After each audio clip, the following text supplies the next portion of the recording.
The anti-Semitic decision of the International Court in The Hague is a modern Dreyfus trial, and it will end the same way. 130 years ago, the French Jewish officer Alfred Dreyfus was falsely accused of treason by a biased French court. In response to these false accusations, the great French writer Émile Zola wrote his monumental essay, J'accuse. He accused the French court of anti-Semitic lies against an innocent officer who was later exonerated of all guilt. Now an international court in The Hague, also headed by a French judge, is repeating this outrageous offense.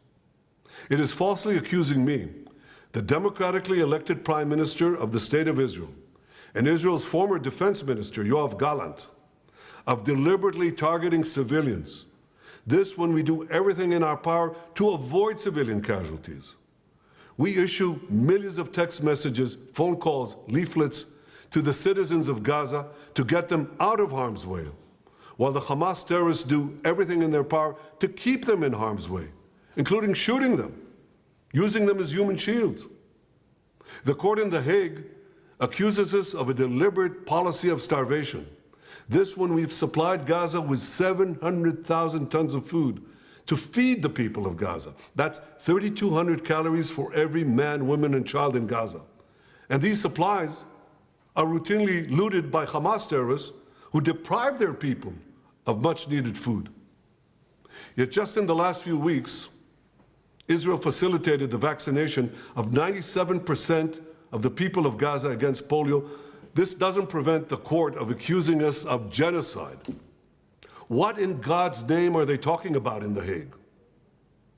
The truth is simple. No war is more just than the war that Israel has been waging in Gaza after Hamas attacked us unprovoked, launching the worst massacre against the Jewish people since the Holocaust. The decision to issue an arrest warrant against me, the democratically elected Prime Minister of the State of Israel, and our former Defense Minister, was made by a rogue prosecutor who's trying to extricate himself from sexual harassment charges, and by biased judges who are motivated by anti-Semitic sentiments against the one and only Jewish state. These judges did nothing. They did nothing against the real war crimes committed against the millions who've been murdered or uprooted by the dictatorships in Iran, Syria, and Yemen. Instead, they falsely accused the one democracy in the Middle East, Israel, thereby imperiling the right of all democracies to defend themselves against murderous terrorists and tyrants. Nor did the court do anything against the Hamas terrorists who raped our women, beheaded our men, burned babies alive in front of their parents, and kidnapped hundreds of men, women, and children to the underground dungeons of Gaza. They're still holding 101 hostages, citizens of many lands, including the United States. Come to think of it, the court did issue one arrest warrant against Hamas.